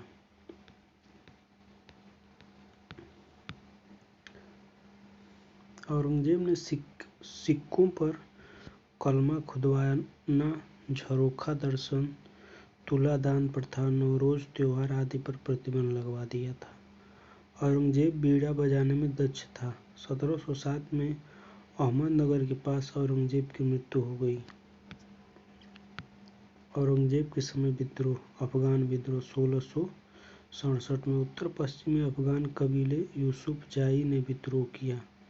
जाट विद्रोह, आगरा, मथुरा और ग्वालियर के जाटों ने विद्रोह किया। इनका नेता गोकुल जाट था। राजा राम जाट ने विद्रोह कर सिकंदरा में अकबर के मकबरे को खोद डाला। सतनामी विद्रोह 1672, यह मूलतः कृषक विद्रोह था। बुंदेला विद्रोह, जुझार सिंह और चंपत राय बुंदेला ने शाहजहां के समय विद्रोह किया। औरंगजेब के समय छत्रसाल ने विद्रोह किया। मुगल शासन व्यवस्था, केंद्रीय प्रशासन। मुगल बादशाह अपने साम्राज्य का सर्वा होता था और दैवीय अधिकारों से संपन्न माना जाता था। वकील या वजीर संपूर्ण प्रशासन का पर्यवेक्षण। दीवान-ए-आला, दीवान-ए-कुल, राजस्व संबंधी प्रशासन। मीर बख्शी सेना विभाग का प्रधान था। मनसबदारों की नियुक्ति के लिए सिफारिश तथा उसके लिए जागीर की अनुशंसा करता था। मीर समा या खान-ए-समा, राजकीय कारखानों का अधिकारी। सदरुल सुदूर, धार्मिक मामलों से संबंधित विभाग का अध्यक्ष। मुख्य काजी, काजी उल कुजात के नाम से जाना जाता था। यह न्याय विभाग का प्रधान होता था। मीर-ए-आतिश, मीर-ए-आतिश अथवा दरोगा-ए-तोपखाना का पद मंत्री स्तर का न होते हुए भी महत्वपूर्ण था। शाही तोपखाना इसी के अधीन था। दरोगा-ए-डाक चौकी, इसके अधीन राज्य के गुप्तचर और संवादवाहक थे। मुहत्सिब, यह जनता के नैतिक आचरणों का निरीक्षण करता था। प्रांतीय प्रशासन। सबसे पहले अकबर के समय एकरूप प्रांतों का निर्माण हुआ। उसने साम्राज्य का विभाजन 12 प्रांतों, जिन्हें सूबा कहा जाता है, में किया, जिनकी संख्या बढ़कर औरंगजेब के समय 20 हो गई। सूबों के प्रधान को सिपह सलार या फिर सूबेदार कहा जाता था। सरकार, प्रांतों का विभाजन सरकार में होता था। इससे संबंधित अधिकारी थे फौजदार, अमलगुजार,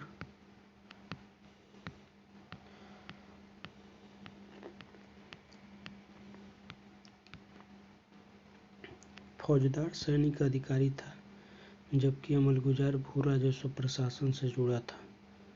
परगना प्रशासन। सरकार का विभाजन परगनों में होता था। इसमें जुड़े अधिकारी थे सिकदार, आमिल, कानूनगो एवं फतेहपोतदार। सिकदार कानून व्यवस्था का संरक्षक था तथा भू राजस्व के संग्रह में अमील की सहायता करता था। सिकदार कानून व्यवस्था का संरक्षक था तथा भू राजस्व के संग्रह में आमिल की सहायता करता था। आमिल भू राजस्व प्रशासन से जुड़ा था।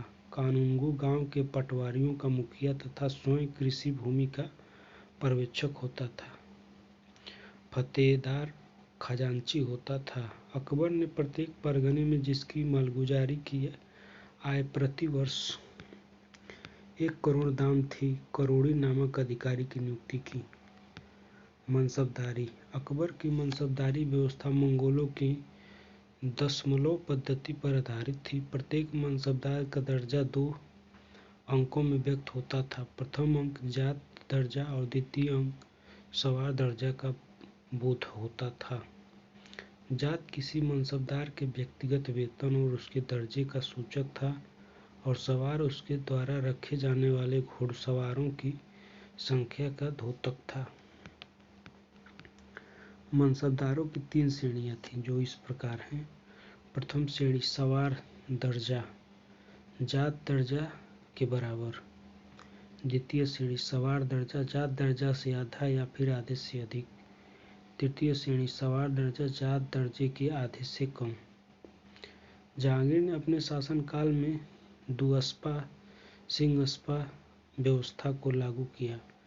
शाहजहां ने महाना वेतन पद्धति का विकास किया।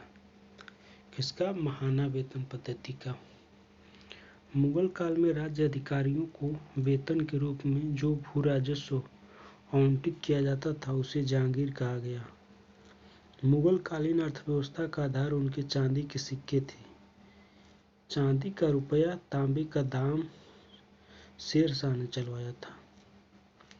चांदी के रुपया का है तो तांबे का दाम होता था। मुगल काल में आने वाले विदेशी यात्री, बादशाह यात्री अकबर के समय फादर एंथोनी मोंसेरत आए थे तथा रॉलेज फिंच आया था। जहांगीर के समय William Hawkins, Thomas Coryat, Francisco Pelsaert, Edward Terry. Shahjahan के समय Peter Mundy, Tavernier, Manucci Bernier. Maratha Shivaji 1627 से 1680। जन्म इनका हुआ था 1627 में शिवनेर, जुन्नार में।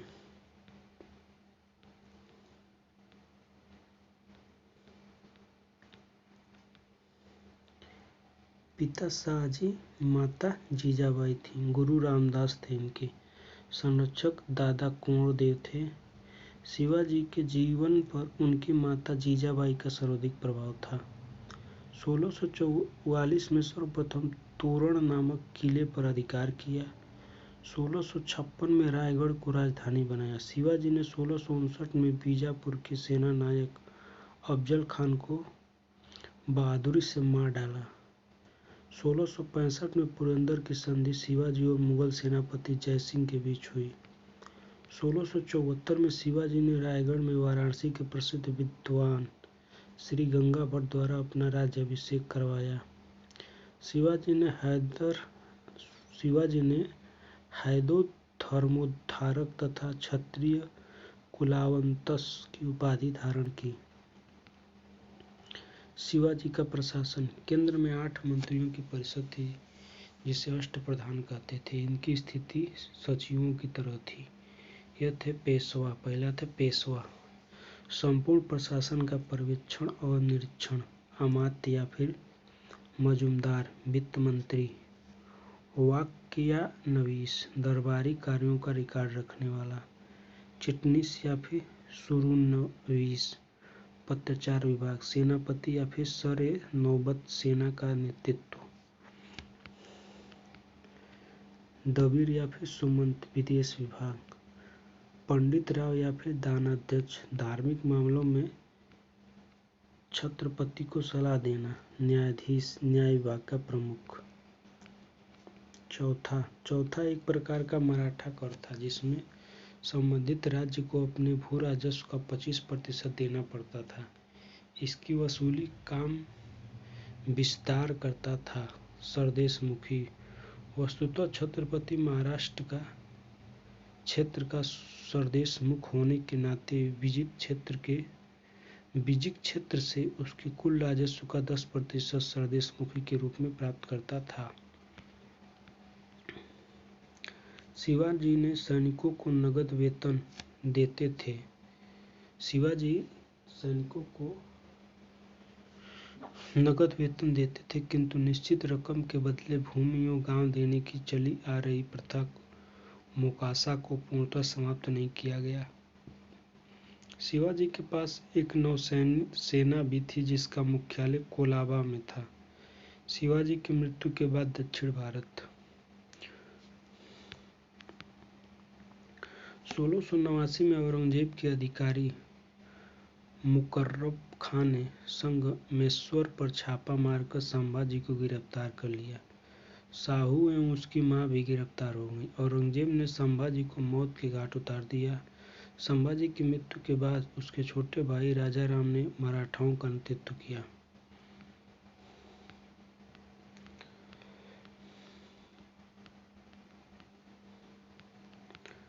सत्रह में राजाराम की मृत्यु के बाद उसकी पत्नी ताराबाई ने कमान संभाली और अपने पुत्र शिवाजी द्वितीय को छत्रपति घोषित किया।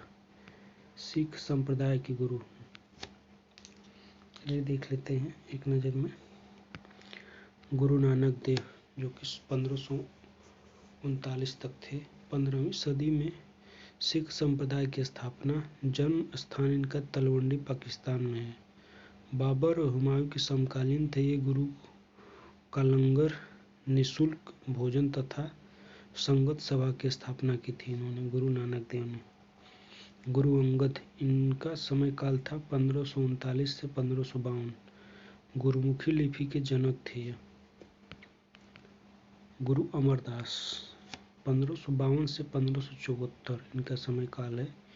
विवाह पद्धति लवन का प्रचलन किया इन्होंने। मुगल शासक अकबर द्वारा इनकी बेटी बीबी भानी को कई गांव दान स्वरूप प्राप्त हुआ।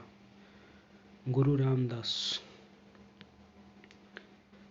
1574 से 1581 तक ये रहे। गुरु रामदास के दामाद अकबर द्वारा दी गई जमीन पर अमृतसर नामक जलाशय का निर्माण, अमृतसर शहर की स्थापना। गुरु अर्जुन देव 1581 से 1606। 1604 में आदि ग्रंथ का संकलन, जिसमें गुरु नानक की प्रार्थनाएं एवं गीत संकलित है।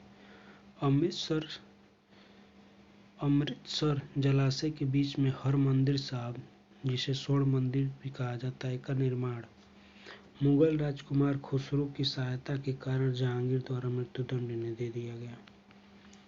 गुरु गोविंद 1606 से 1644। अकाल तख्त ईश्वर का सिंहासन की स्थापना की थी इन्होंने।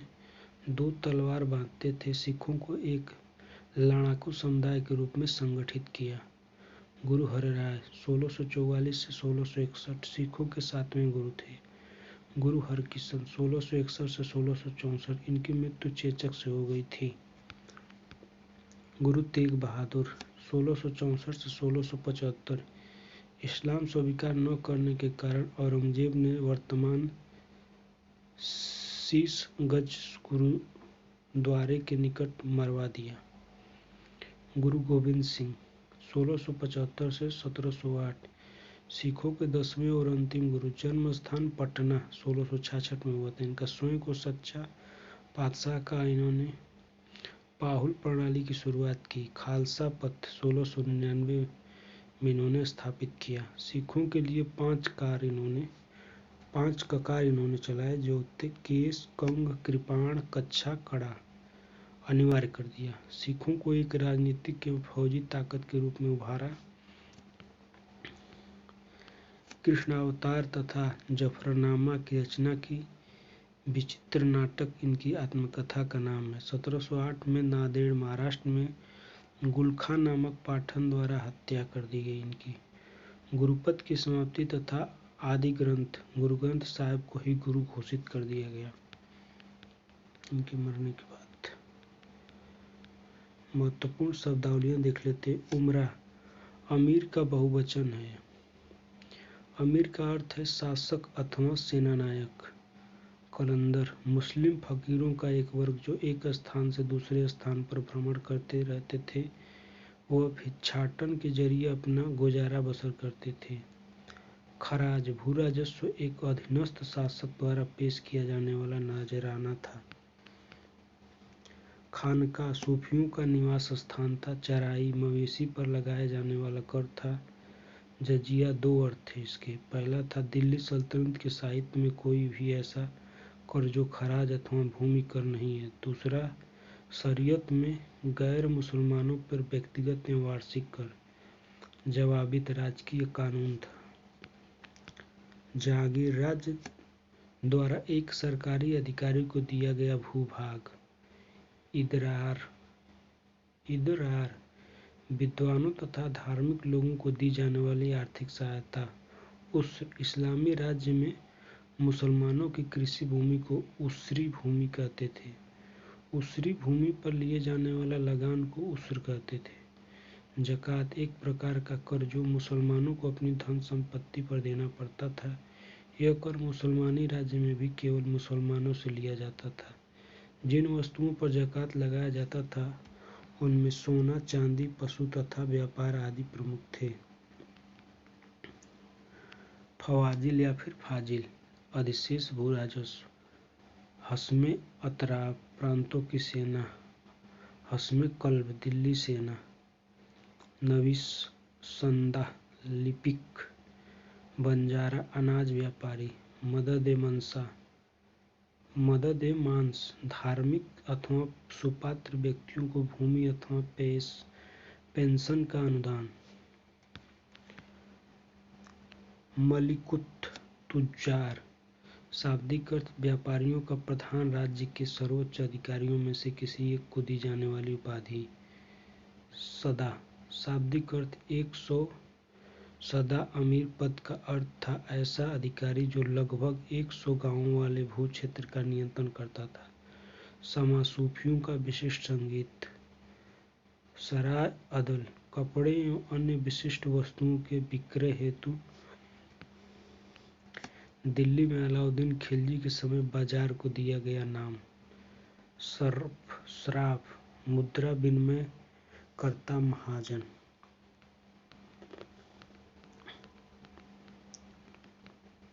महत्वपूर्ण मध्यकालीन पुस्तकें देख लेते हैं। पुस्तकें, लेखक। तबकाते नासी, मिनहाजुस सिराज की। तारीख़ फिरोज शाही, फतवा-ए जहांदारी, जियाउद्दीन बरनी की। तारीख़ फिरोज शाही, शम्स-ए सिराज अफीफ की। ताज उल मासिर हसन निजामी की। तारीख़ यामिनी उतबी की। तारीख़ मुबारक शाही, याहिया बिन अहमद सरहिंदी की। तुगलकनामा, खज़ाइन उल फुतूह, नूर सिपहर। तारीख़ अलाई, अमीर खुसरो की। पुस्तकें कौन कौन? तुगलकनामा, खज़ाइन उल फुतूह, नूह सिपहर, तारीख़ अलाई। फुतूह उस सलातीन, इसामी की। गीत गोविंद जयदेव की है। मिताक्षरा विज्ञानेश्वर की। पद्मावत मलिक मोहम्मद जैसी की। चंदायन मुल्ला दाऊद की। बिसल देव रासो नरपति नल्हा की है। मृगावंती कुतुबन की है। तुजुक के बाबरी, तुर्की भाषा में बाबर की है। हुमायूं नामा गुलबदन बेगम की। आईने अकबरी तथा अकबरनामा अबुल फजल की। तबकाते अकबरी निजामुद्दीन अहमद की। तारीख़ शेर शाही या फिर तुहफात ए अकबर शाही अब्बास खां सारवानी की।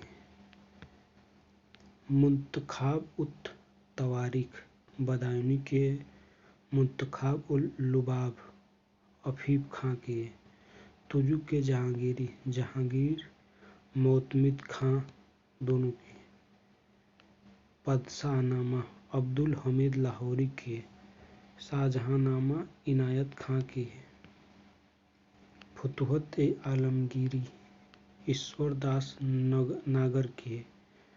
मजमा उल बहरीन, दो समुद्रों का संगम है, दारा शिकोह की। इसी के साथ मध्यकालीन इतिहास समाप्त हुआ। बहुत बहुत धन्यवाद।